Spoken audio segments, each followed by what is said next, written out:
hello to Trace Casey, the guy that hangs out with her occasionally. And Bobby, thank you. Thanks for being here. Thanks for welcoming me home. And the McGregor family, all of them, including the long-suffering wife who's had to be the sister, like my sister, of the mayor for all those years. I want to thank them all. Mayor Burke and Mayor Carnetti, congratulations. And President Eric Dean. Mr. President, as I've said earlier, the Iron Workers have been with me my entire career. For the first operation to ever endorse me in 1972, I wasn't even old enough to be elected senator, and you guys endorsed me, and I was able to turn 30 by the time I got sworn in. By the time I was elected, I wasn't old enough. And it's great to be home. My dad is from Dunmore, and Mr. Mayor, and my mom was from Scranton. And I want to thank Bob and everyone here at the McGregor Industries for showing me around this morning. Although I knew of this establishment for a long time. It's only been around 100 years, and but this is the kind of small manufacturing business that demonstrates that the resilience, the creativity, and the staying power of the American industrial base. You know, I'm not telling you anything new, but we're living through a time unlike any other in American history. Our country is facing three simultaneous crises. A pandemic that's infected over 3 million Americans and cost thus far over 130,000 lives. Bobby, 3 times a week I'm on the phone with the national folks, the docs who were headed up CDC and other places before. The expectation is that they may get as high as 200,000 before it's over. And it slows no sign of slowing down. We have an economic crisis that's left almost 18 million Americans out of work, with some of the greatest pain inflicted on small businesses and communities of color. A national reckoning on the issue of racial injustice that's long plagued the United States of America, long plagued our country, has come on top of a widening economic inequity and a mounting climate crisis. Each of these crises is an enormous challenge that is testing our strength, our patience, our resilience, and our commitment to our core values, and a commitment to one another. But each of these also presents tremendous opportunity for the nation. An opportunity to prepare now for the future threats we know are just around the corner. An opportunity to address fundamental inequities of our nation, the growing gap between the very wealthy and everyone else. It's an opportunity to finally and fully live up to the words and the values enshrined in our founding documents of this nation. That we're all created equal, but we're entitled to be treated equally the rest of our lives. Not just created equal, but be treated equally. We all know the stakes couldn't be higher. That's why it's no time for the divisive politics we're hearing more about today. Donald Trump may believe that pitting Americans against Americans will benefit him. I don't. We have a health crisis, an economic crisis, a racial justice crisis, a climate crisis. We need to come together to solve these crises, to solve them as Americans. This is our moment to imagine and to build a new American economy for our families and for our communities. An economy where every American has a chance to get a fair return for the work they put in, an equal chance to get ahead. My grandpa, when I lived with him down in Greenridge, used to talk about everybody. Everybody, Joey, deserves a shot. Just a shot. Everybody. An economy that is more powerful we can build precisely because everyone will be cut in on the deal this time. as we rebuild the middle class. This time bringing everyone along, everybody. An economy that says investing in the American people and working families is more important than the nearly $2 trillion in tax breaks predominantly handed out to the super wealthy. Donald Trump loves to talk and talk and talk. But after 3.5 years of big promises, what did the American people have to show for all the talk? He promised a health care plan, but never even offered his own bill as he continues to try to wipe out Obamacare in the middle of a pandemic. Instead, he's fought repeatedly to take health care away from tens of millions of people who didn't have it before, and over 100 million people who were covered because they had pre-existing conditions now that they couldn't have gotten coverage for before. He promised an infrastructure plan to deliver on jobs and opportunities.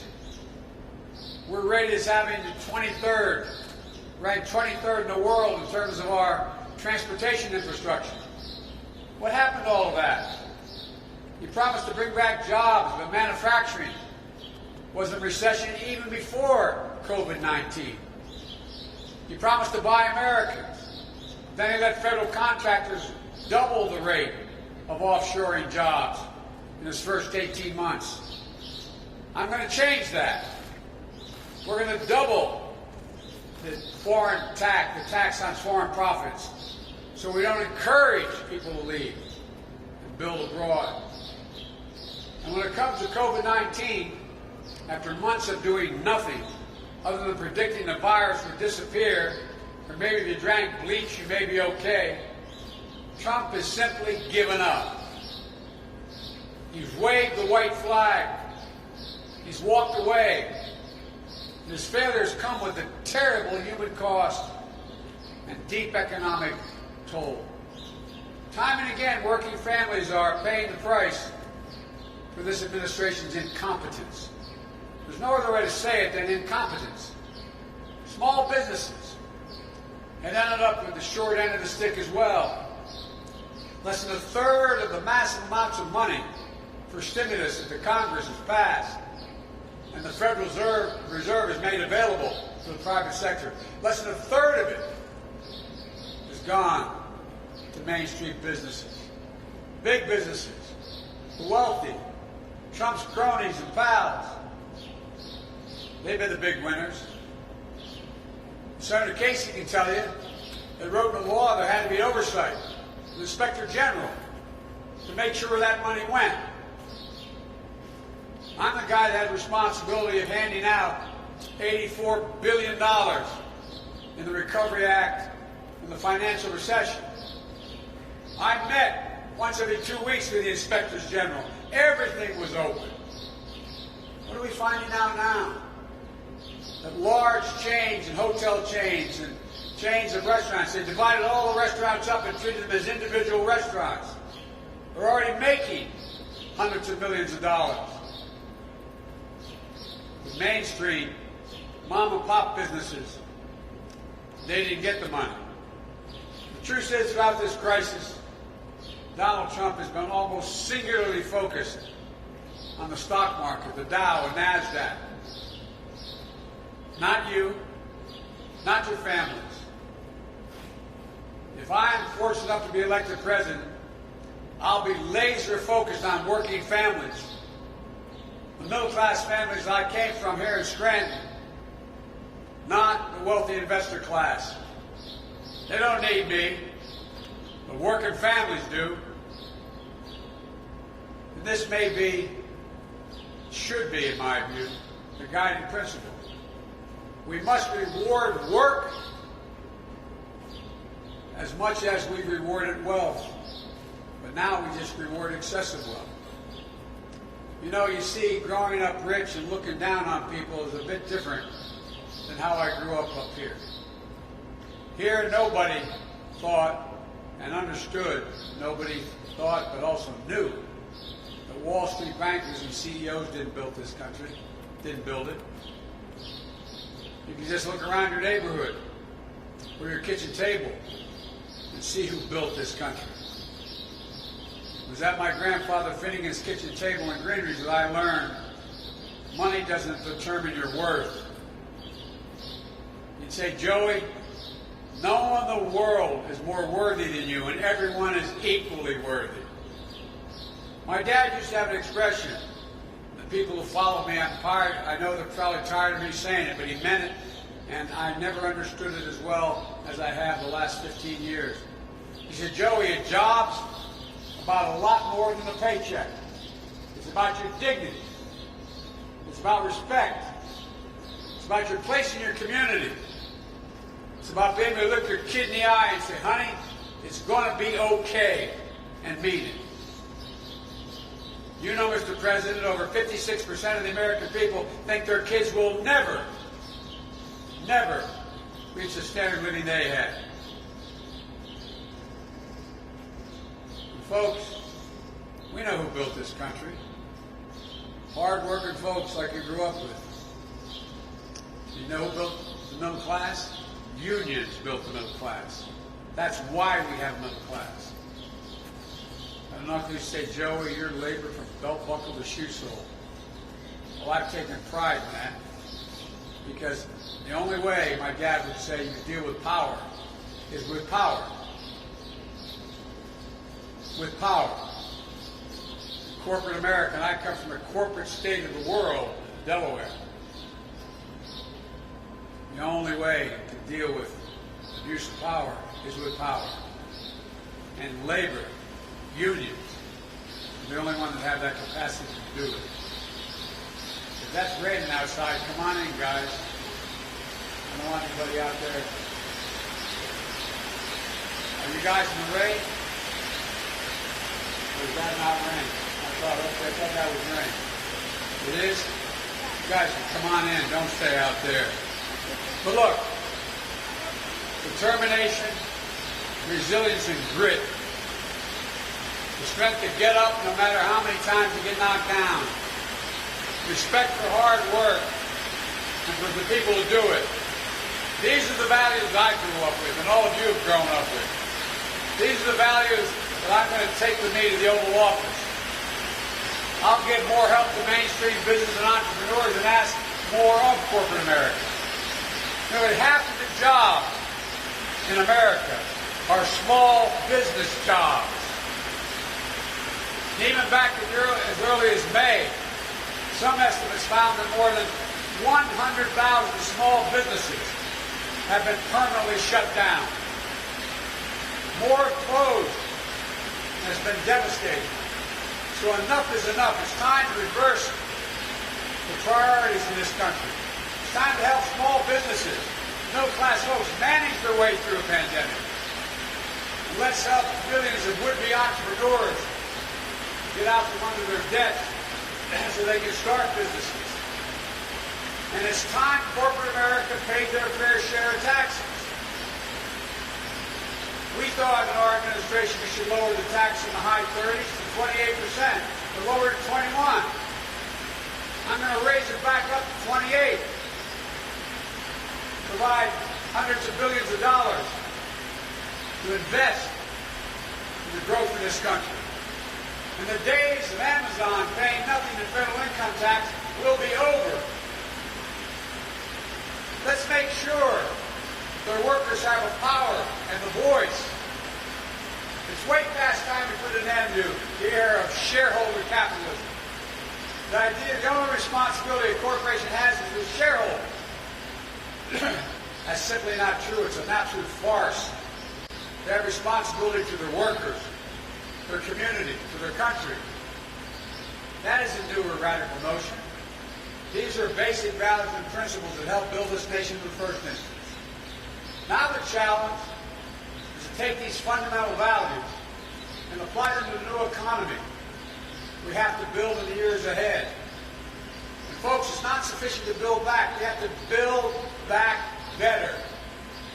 That's what my plan is, to build back better. It's bold, it's practical, and it's focused on building an economy for the future, not for the past. and it responds to 5 truths laid out in this moment of crisis. The first is that we've seen in the course of this pandemic that we need to strengthen our industrial base as long-term sources of middle-class job creation.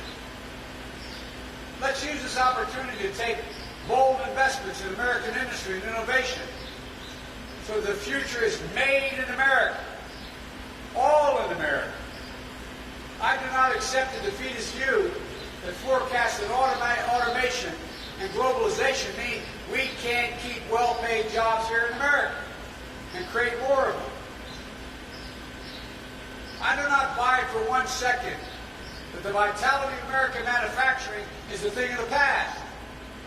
American manufacturing was the functioning arsenal of democracy in World War II, has to be part of the engine of new prosperity in America now. So today, I'm releasing a blueprint I think the press has, how to create millions of good-paying union jobs, building products and technologies that we need now and will need in the future. And it starts with a pretty basic idea. When we spend taxpayers' money, when the federal government spends taxpayers' money, we should use it to buy American products and support American jobs. My plan would tighten the rules to make this a reality. And it goes further. During my first term alone, we'll invest $400 billion in purchasing products and materials our country needs to modernize our infrastructure, replenish our critical stockpiles, and enhance national security. That's how much the federal government will spend on buying products, the federal government. These funds will provide reliable, predictable demand for products made by American workers and supply chains like this one right here for the American industries. We'll purchase clean energy technologies, fight climate change, building materials including steel products like those produced here, stockpiles of critical goods and equipment, and advanced technologies to modernize our government and enhance our national security. To ensure the future is made in America, we need to win not just the jobs of the day, but we have to invest in what the jobs and industries of tomorrow are going to be. The Chinese are spending multiple billions of dollars trying to own the technology in the future, while we sit with our thumb in our ear. It means fighting unfair trade practices, curbing the threat of intellectual property by countries like China. America can't sit in the sidelines in a race to the future. That's why I'm proposing a dramatic research and development investment of $300 billion in my first 4 years alone to sharpen America's competitive edge in the new industries where global leadership is up for grabs, like battery technology, artificial intelligence, biotechnology, clean energy. That's the future. And this money will be used purposefully to ensure all of America is in on the deal, including communities that historically have been left out. Black, brown, and Native American entrepreneurs, cities and towns everywhere in the region and the country. All told, this will be a mobilization of R&D and procurement investment in ways not seen since the Great Depression and World War II. In addition to bringing back the jobs that have been lost this year, my plan will help create at least 5 million new, good-paying jobs, as experts have looked at it, in manufacturing, in innovation, and create them right here in the United States of America. The second thing, we've seen the importance of a more resilient economy for the long term. Our president wasn't prepared for this pandemic. He ignored the detailed briefings and warning that our administration left behind. The threat of a pandemic we told him was coming. We gave all this to his administration in transition. But he shut it all down. He shut down the pandemic office we had inside the White House. He praised the Chinese government even as the virus was coming to our shores because he was so afraid that they'd walk away from his trade deal that cost us significant amounts of money as well. Let's not get caught flat-footed again. Let's get prepared to meet the challenges of the climate crisis. That means investing in infrastructure, clean energy, creating millions of good-paid union jobs in the process. Next week, I'll be laying out an updated blueprint of how we can build a modern, safe, sustainable infrastructure and the clean energy economy, and how to make sure that the communities that have suffered the most from pollution are the first to benefit from this investment. How to strengthen the union movement, how to make sure the unions are building America, just like they built the middle class. Third thing, we've seen in this pandemic the immense burden on working parents, especially women. They're carrying as if they find themselves in a position where they're working, they're attempting to work, they're attempting to take care of their children who are young. At the same time, they're aging parents who need help and are suffering from disabilities. It's been especially hard in this crisis. But let's face it, it's always hard. So let's make it easier to afford child care and care for our aging relatives, our moms and our dads. Let's offer more pay and more economic dignity to millions of workers, often women of color, who are entrusted to help teach our youngest and care for our oldest at the same time. Donald Trump has no idea what it's like to be a single parent who's barely getting by and needs to find child care. He doesn't have a clue what it's like to provide for an aging parent, and that's understandable. But it's unconscionable that he doesn't even try to understand or empathize with the struggle of so many millions of people out there. Like a lot of you, and I'll bet there's a lot of you out there in the audience, including the press, you understand it personally. I understand it. I know how hard it is to be a single dad who has to work with 2 young sons at home. I know what it means to bring your aging parents into your home in the last months of their lives, care for them as well. I've done both, and I had great help. I have a really close family. And I was a U.S. Senator making $42,000 a year at the time. I've done both. It's hard. It's so much harder for millions of Americans who are trying to make ends meet. In the weeks ahead, I'll be laying out a plan to mobilize American talent and hearts to build a 21st century caregiving and education workforce. The fourth thing we've seen is millions of American workers and small businesses, business owners, put their lives on the line to keep their their country going.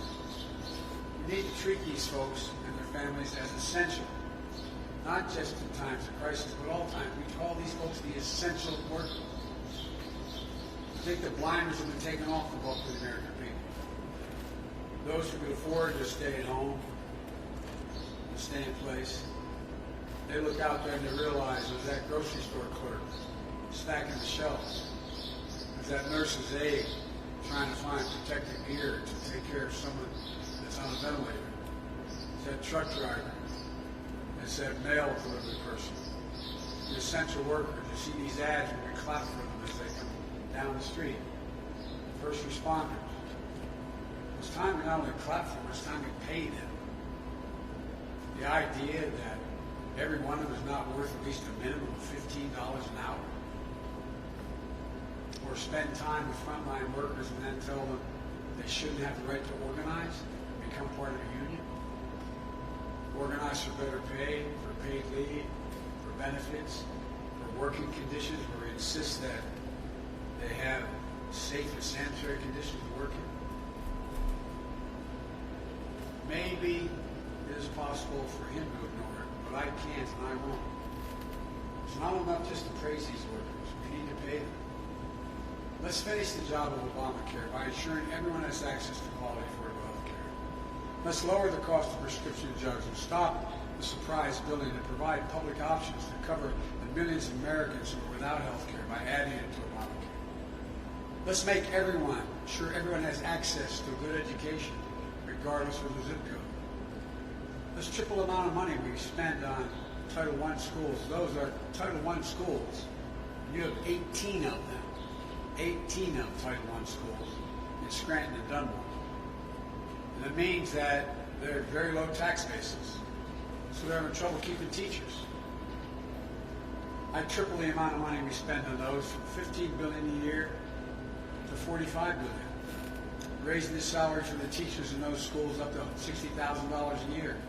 Making sure every single solitary child, aged 3, 4, and 5, is able to go to school, not daycare, Mr. Mayor. All the data shows and studies show, whether it's at the U or it's at the University of Pennsylvania, anywhere around, that increases by over 58% the chance that that child will go all the way through and graduate without having any trouble. Imagine what a big difference it will make. I think because of this pandemic, everyone has a renewed appreciation of just how hard our teachers work, how important their job is. So let's give them the resources and the support they need, both to get through this crisis and empower the next generation of American groundbreakers. So let's pay them. These aren't somebody else's children, they're all our children. They're the children, those children are the kite strings that hold our national ambitions aloft. And our teachers are critical. Finally, we've seen with horrifying clarity the cost of systemic racism, the need for a comprehensive agenda for racial equality in our country. It isn't just about police reform. It's about dealing with the deep wound of systemic racism in this nation. So we need a dedicated agenda to close the wealth gap, expand affordable housing, invest in brown and black and AAPI, Native American entrepreneurs. Make real the promise of educational opportunity. For too long, the battle for racial equality has divided America. It should be used now to unite us. Donald Trump cynically claims that he's defending Americans' heritage by embracing the Confederate flag and public monuments of generals who rebelled against and were treasonous against the United States of America. People who tried to permanently rip this nation apart. You think Donald Trump has any idea that 360,000 Pennsylvanians fought on the side of the Union to defeat the flag, that Confederate flag, including more black soldiers coming from the state of Pennsylvania than any other state in the nation? Do you think he has any clue that 33,000 Pennsylvanians died in the Civil War fighting against everything that flag stood for? I see a different America than Trump. One that, despite all our flaws and shortcomings and failings, is still, after more than 2 centuries, dedicated to equality, liberty, and human dignity. The challenges we face today are among the biggest in our history. We have to come together in this country to solve them. There's no other way. I got criticized during the primaries by saying I was running for 3 reasons. Restore the soul of America. Number 2, to rebuild the backbone of the country, the middle class. And 3, unite America. And I was told you can't unite it. You can't unite America. We're done. I've long said America is at its best when we act as one nation, one America. That's the tragedy of Donald Trump being president today. He's exactly the wrong person to lead at this moment. He'll not bring this country together. He's determined to drive us apart, to keep his base in place. He'll not be president for all the American people, his base. He believes he's elected president only by his base. And he'll not appeal to the best instincts from the rest of us. He's determined to stroke and revive the worst moments from our past. I have no illusion how tough the road ahead is going to be for our country. But I'm an optimist for one reason above all others. I know the history and the heart of this country. And given a chance, just a chance, ordinary Americans can and have done extraordinary things. And they'll never, ever, ever let their country down, given half a chance. They won't let it down now. The only thing that can tear America apart, and I mean this sincerely, no foreign country, not the way he coddles up to, or should even get into this, but coddles up to Putin and others. They can't tear us apart. Only entity, the only thing that can tear America apart is America itself. Period. So we just need to remember who we are. This is the United States of America. There's not a single thing, nothing, not a single thing we've ever failed to do when we decided to do it together. That's what this is about, doing it together. We have a great opportunity to build back and build back better. God bless you all. May God protect our troops.